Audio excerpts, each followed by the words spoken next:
방구석 미용사. 알람을 맞춰놓고 자본 지도 오래됐다. 자리에 누울 때면 쉬이 잠들지 못할 것을 걱정하지 제 시간에 일어나지 못할 것을 걱정하지 않는다.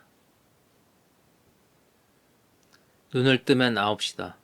방문 밖에서 밥그릇에 숟가락 부딪히는 소리, 식탁 위에다 젓가락 내려놓는 소리가 들린다.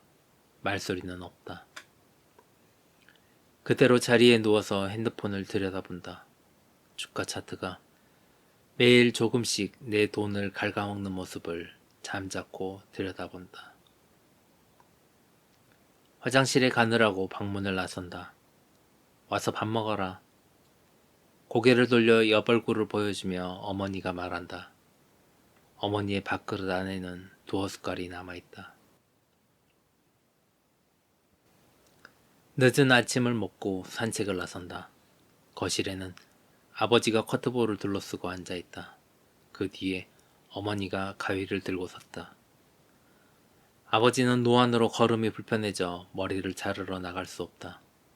현관에 앉아 운동화를 신는데 어머니가 불러세웠다. 네가 좀 잘라라. 나는 이제 눈이 침침해서 못 자르겠다. 어머니가 내 쪽으로 가위를 내밀었다. 이 집에서 누군가 아버지의 머리를 잘라야 한다면 그것은 나여야 했다. 내 눈이 가장 밝기 때문만은 아니다. 나는 대학에서 디자인을 전공했다.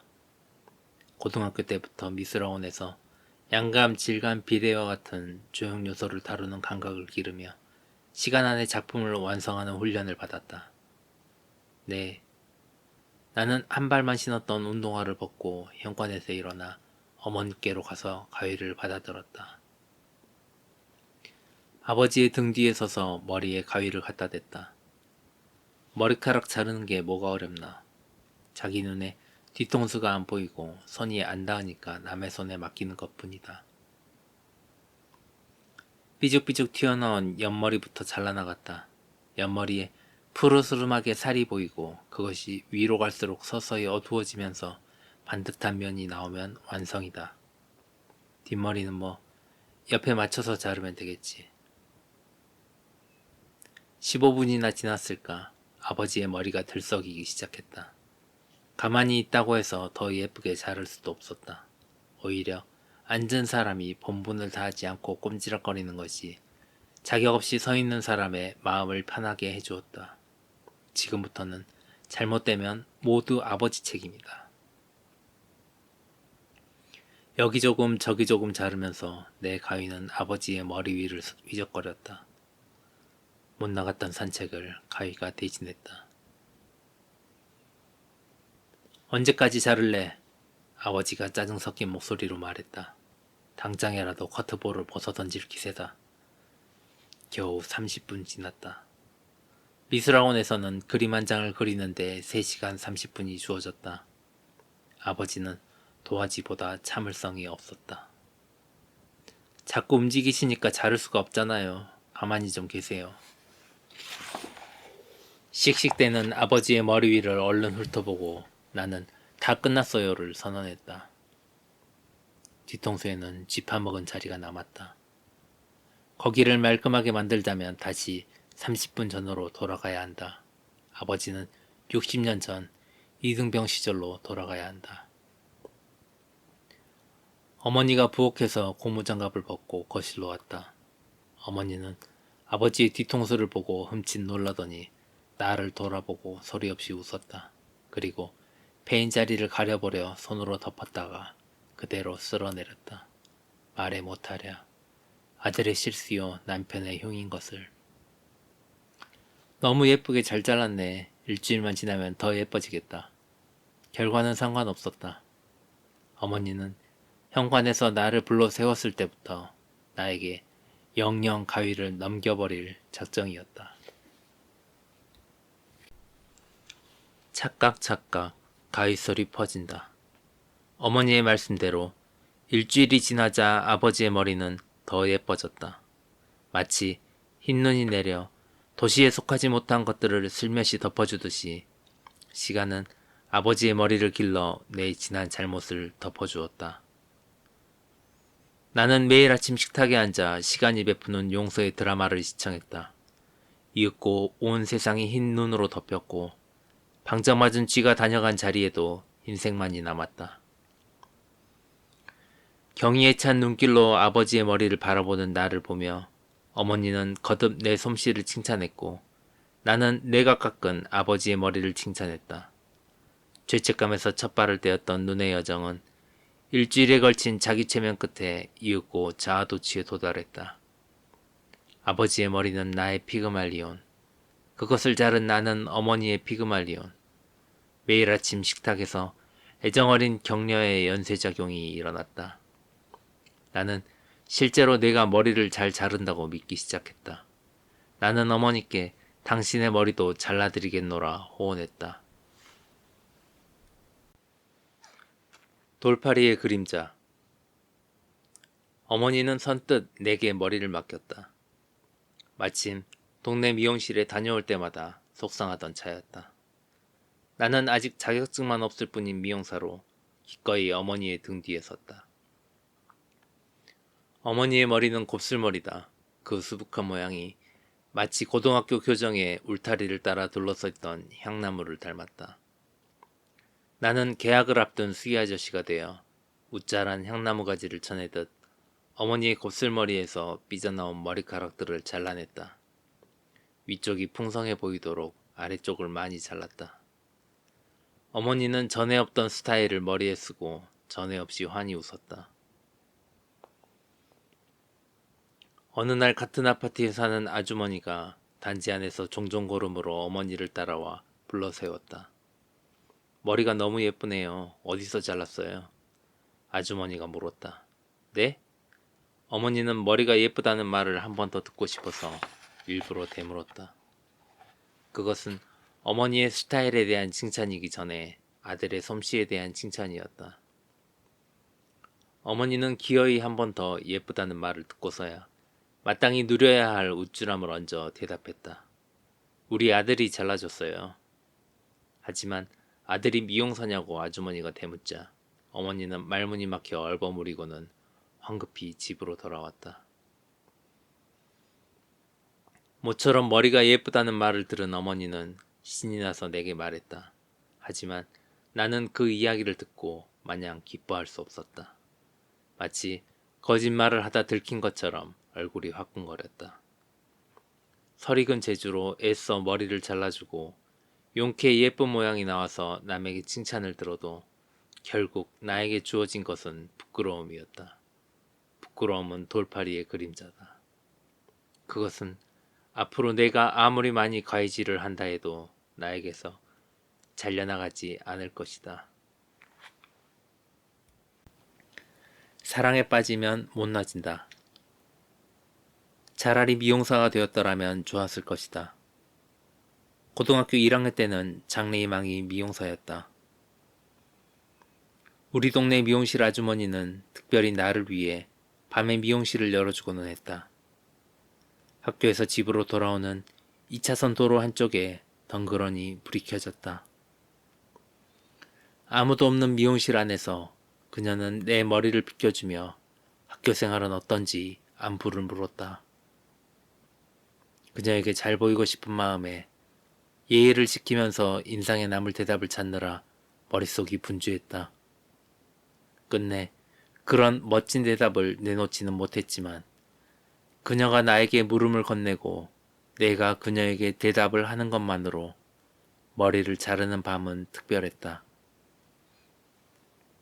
째깍째깍 그녀의 손끝에서 울리는 가위 소리에 맞춰 내 머리카락은 모래시계 속의 모래알처럼 어깨 위로 흘러내렸다. 내 머리를 반듯하게 세우려는 그녀의 따뜻하고 가느다란 손가락에 이끌려 나는 고개를 들었다.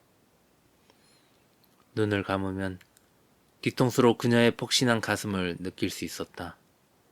희뿌연 형광등 아래서 검었던 내 머리카락은 붉은 피를 머금고 갈색으로 빛났다. 이윽고 모든 모래가 바닥에 떨어지면 나는 붉어진 얼굴을 어둠 속에 감추고 혼자 밤길을 걸어서 집으로 돌아왔다. 내 방 거울에 비친 나는 아침보다 더 나은 사람이 되어 있었다. 나는 매일 거울을 보며 미용실에 갈 날을 기다렸다. 그녀를 다시 만나기 위해서는 예전의 못난 사람으로 돌아가야 했다. 방학 중에는 미용실에 갈 수 없어 더 못나졌다. 계약을 앞두고 찾아간 미용실은 문이 닫혀 있었다. 청회색 셔터 위에는 수북이 먼지가 내려앉아 있었다. 운명을 뱉어라. 계약과 함께 대학 입시 레이스가 시작되었다. 반 아이들은 각자 들어가려는 대학교 정문을 향해서 달리기 시작했다. 칠판 위의 풍경은 빠르게 바뀌었고 선생님은 입만 벙긋거렸다. 교실의 벽시계는 항상 수업이 끝나기 10분 전에 멈춰 있었다. 아이들은 쉬는 시간에도 책을 놓지 않았다. 나는 종일 벤치에 앉아 레일 위를 달리는 아이들의 등을 바라보다 밤이 되면 집으로 돌아왔다. 새벽이 되면 조용히 거실로 나왔다. 현관문 앞에 숨죽이고 서서 잠금장치를 하나씩 풀었다.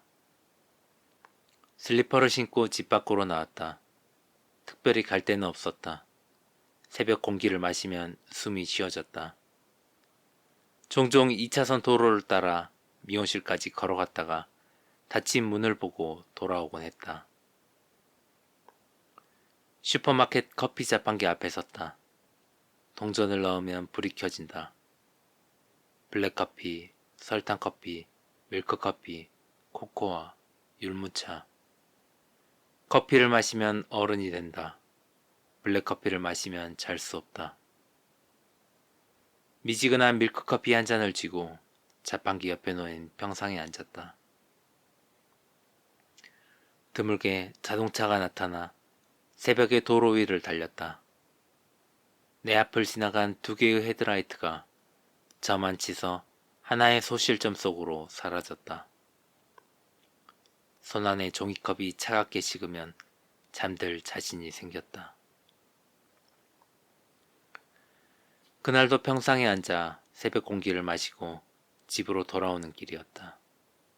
아파트 정문에 들어서 우리 동을 올려다봤다. 짙푸른 새벽 하늘에 파르스름한 불이 켜진 집이 하나 있었다. 하나, 둘, 셋, 넷, 다섯, 여섯, 6층 우리 집이었다. 잠이 번쩍 깼다. 현관문을 열고 들어서니 아버지, 어머니, 형이 모두 거실에 나와 있었다.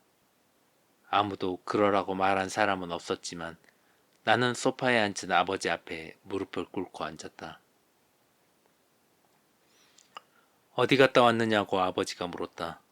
딱히 어디를 다녀온 것은 아니어서 대답을 못하고 머뭇거렸다. 뒤에서 형이 큰 소리를 냈다. 너는 도대체 뭐가 되려고 이러냐? 옆에서 어머니가 물었다. 선생님에게도 친구에게도 같은 질문을 들었다. 그때마다 말문이 막혔다. 아직 학교 밖이 어떤 데인 줄을 모르는데 거기서 뭐가 되고 싶은지 어떻게 알겠는가? 장군이요, 판사요, 의사요, 화가요. 마치 슬롯머신처럼 질문을 당길 때마다 내 입에서는 다른 대답이 나왔다. 찰칵 드르륵 딸깍 땡. 미용사요. 이번에 처음 나온 대답이다. 이루지 못한 사랑을 찾아 떠나겠다는 선언은 아니었다. 저는 나중에 공부를 잘 못해도 할 수 있는 직업을 가질 테니까 성적 그거 좀 안 나온다고 다그치지 말아주세요. 학교에서 가르치는 것들은 제 눈에 아무 쓸모도 없어 보여요. 그런 것들을 머릿속에 집어넣는답시고 종일 교실에 앉아있는 것이 할 일 없이 밤거리를 쏘다니는 것보다 더 시간을 낭비하는 것처럼 보입니다. 이 말을 4글자로 줄여서 한 대답이었다. 예상 밖의 직업이 튀어나왔지만 어머니는 담담했다. 꽝이 나온 걸 어쩌겠는가. 뭐라도 나왔으니 기계를 잡고 흔들 일은 아니었다. 거기서 이어진 긴 진로 상담 끝에 미술대학 진학을 목표로 세웠다. 미용사 말이 나와서 말인데 손재주가 있으니 그 점을 살려보자는 전략이었다. 다음날 학교에 가서는 나도 벤치에서 일어나 레일 위에 올라섰다. 매일 멍하니 바라보기만 하던 소실점을 향해서 그제야 나도 달리기 시작했다. 타임머신. 요즘 내가 집에서 부모님 머리를 잘라드린다는 이야기는 멀리 떨어져 사는 누나에게까지 전해졌다. 오랜만에 집에 놀러온 누나는 어머니의 머리를 보더니 자기 머리도 잘라달라고 했다. 누나는 초등교사다. 매일 학교에 나가서 동료 선생님을 만나고 아이들 앞에 서서 수업을 한다. 은퇴하고 집에서 텔레비전을 벗삼아 지내는 부모님의 머리를 자르던 식으로 누나의 머리까지 자를 수는 없었다. 누나에게 잠시만 기다려달라고 하고 유튜브 검색창에 여자 머리 자르는 법을 써넣었다. 무수히 쏟아지는 검색 결과들 모두 제목만 봤을 때는 금세 따라할 수 있을 것 같았다. 하지만 막상 한두 개 보고 나니 전부 다 혼란스러웠다. 여러 번 돌려봐도 이해할 수 없었다. 기억자를 모르니 아무리 봐도 나실 뿐이었다. 한동안 핸드폰에 얼굴을 붙이고 끙끙대고 나니 어머니 머리를 자를 때 가지고 있던 자신감마저 사라졌다. 그래도 누나 뒤에 섰다. 매번 가위를 들면 어떻게든 되더라. 어머니와 달리 누나 머리는 반 곱슬이라 좌우가 비대칭인데다 숱도 많았다. 일단 싹둑 잘랐다. 유튜브에서 그렇게 하더라. 그리고 어떻게 했더라. 기억을 더듬어 몇 군데를 자르고 기억이 없는 데가 나오면 얼버무렸다. 가위는 길을 잃고 접었다 폈다를 반복했다. 머리가 잘려나갔지만 자르기 전보다 나아지고 있는지 알 수 없었다. 반듯하게 잘려나가도 겁이 났다. 한동안 누나의 머리 위를 방황하다 고개를 들어 돌아보니 머리카락이 마치 초등학교 교실의 아이들처럼 저요 저요를 외치며 사방에서 손을 뻗었다. 여자는 왜 머리를 자르는가? 나는 저요 저요의 아우성 앞에서 전의를 잃고 커트의 지향에 대한 본질적인 물음을 마주했다. 남자 머리는 자른 머리와 안 자른 머리의 차이가 뚜렷하다. 여자 머리는 어떻게 잘라야 완성이 되는 걸까? 고등학교 때 처음 미술학원에 갔던 날이 떠올랐다. 대생에 관한 배경 지식이 전무했던 내게 선생님은 처음 보는 석고상을 그려보라고 했다. 방법도 순서도 몰랐다. 석고상에서 눈에 보이는 모든 부분을 무작정 연필로 도화지에 옮기면 완성이었다. 나는 그날의 미술학원으로 돌아갔다. 그래, 누나 머리카락의 모든 부분을 조금씩 자르면 완성이다. 이전에 미용사가 잘라놓은 데에서 모든 부분이 일정하게 자랐을 거니까 자란 만큼만 잘라내면 된다. 가급적이면 모두 일정하게 잘라야겠지만 이미 무턱대고 잘라내버린 부분들이 있으니 거기랑 균형을 맞춰야 한다. 나는 가위로 시간을 되돌린다. 내 가위는 타임머신이다. 자, 한 달 전으로 출발. 2시간 반이 지났다. 누나는 마음에 든다고 했다. 이미 누나에게 머리는 둘째고 허리가 아파서 더는 앉아있기 힘들었다. 누나가 내려가고 마음이 편치 않았다. 이제 내 커트 실력은 부모의 애정어린 눈길에서 벗어나 냉혹한 사회의 평가를 받아야 한다. 가위 효과. 평가는 냉혹했다. 그것은 나에게는 차가웠고 누나에게는 뜨거웠다. 교무실은 충격에 휩싸였다. 선생님들은 놀랐다.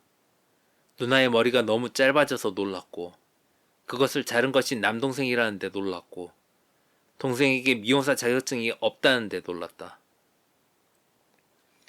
교실은 아수라장이 되었다. 누나네 반 아이들은 누나의 머리에서 남는 것으로 보이는 부분을 잘라내기 위해 가위를 들고 달려들었다. 누나의 머리는 그대로 두면 공 모양이 될 참이었다. 경기도 방구석 미용사의 가위질이 충청도 초등학교에 일대 소동을 일으켰다. 누나의 전화를 끊고 바닥을 내려다보니 내 그림자가 전보다 진해져 있었다. 전에는 그나마 거짓말의 모양이 아름다워서 나 몰래 부끄러움을 삼키고 넘어갔지만 이번에는 그조차도 우스꽝스러웠다. 학교에서 일어났던 소동에도 불구하고 매달 누나는 나에게 머리를 부탁했고 나는 그때마다 유튜브를 틀었다. 그러나 커트의 원리와 기본기에 대한 이해 없이 조회수와 가위질만 늘려가는 것은 마치 모래 위에다 성을 쌓는 것과 같았다. 매번 저번 달에 잘못 자른 것을 이번 달에 수습하기 위해 달려들었다가 곧이어 더 큰 혼란에 휘말려 칠흑 같은 머릿속을 헤매야 했다. 누나의 머리에는 정기적으로 혼란이 쌓여갔다. 이제 나는 누나가 집에 놀러 온다고 하면 들어가기가 싫었다. 어제는 오늘을 기다렸다. 이 혼란을 끝내고 집에 들어가야 한다. 학원에 가서 여자 커트 스타일 한두 가지만 배우면 된다. 집 근처 여성회관에서 미용사 자격증 강좌를 열고 있었다. 2달 반 과정에 수강료는 9만 원, 재료비는 별도다. 이참에 나도 미용사 자격증 한번 따볼까? 미용도 미술이라면 나도 자신 있다. 고등학교 때부터 지금까지 20년 넘게 한 게 미술이다. 그래, 따자. 어차피 기술은 배우는 거고 형식까지 갖추면 자격증은 덤이다. 이참에 돌팔이 딱지를 떼자. 자격증만 따면 누나네 학교는 조용해질 것이다. 어머니도 당당하게 아파트 단지를 돌아다닐 수 있다. 마침 요즘 쇼핑몰에 주문도 뜸하니까 시간이 있다. 지금 쓰는 작업실은 원래 미용실 하던 자리라서 여차하면 개업할 수도 있다. 이미 머릿속에서는 미용실 이름을 궁리하고 있었다. 나는 미용사가 될 거라고 이미 27년 전 새벽에 거실에 온 가족을 모아놓고 선언했다. 어머니가 나에게 아버지의 머리를 맡긴 것도 그날 했던 말에 책임을 지라는 것이다. 그 말은 약속이었다. 조금 돌아왔고 그래서 늦었지만 이제는 지켜야 할 때가 왔다. 의미 없어 보였던 어제까지의 방랑은 그날의 예언을 깨우기 위해 오늘에 이르는 여정이었다. 방랑길의 소실점에 미용실이 있었다. 내일부터 여성회관에 다녀야겠다. 하지만 여성회관 강좌는 이미 진행 중이었다. 다음 강좌까지는 3달을 기다려야 했다. 마음이 급했다. 정부에서 지원하는 직업훈련 프로그램이 있을 거라는 어머니의 말을 듣고 다시 인터넷을 뒤졌다. 국민취업지원제도는 고용노동부에서 제공하는 구직자 지원 프로그램이다. 고용24 홈페이지에서 각자 원하는 강의를 찾아 신청하면 학원비를 지원해준다. 미용사 자격증 필기 실기 패키지 강의를 골랐다. 3달 반 과정으로 매일 4시간씩 주 5일 총 290시간짜리 수업이다. 수강료 187만 6,300원은 전액 국민내일 배움카드로 결제했다. 개강은 2주 후다. 다시 레일 위에 섰다.